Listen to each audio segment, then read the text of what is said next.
А вы уже замечали, что, немцы любят стучать? Они стучат, для чего и когда? В разных заведениях, после каких-то определенных мероприятий, например, в академических заведениях, после каких-то лекций, в знак уважения, в знак благодарности.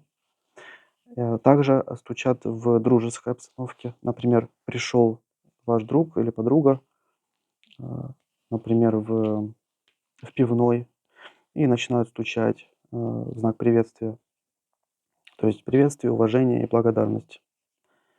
Как формально, так и неформальная обстановка стучат.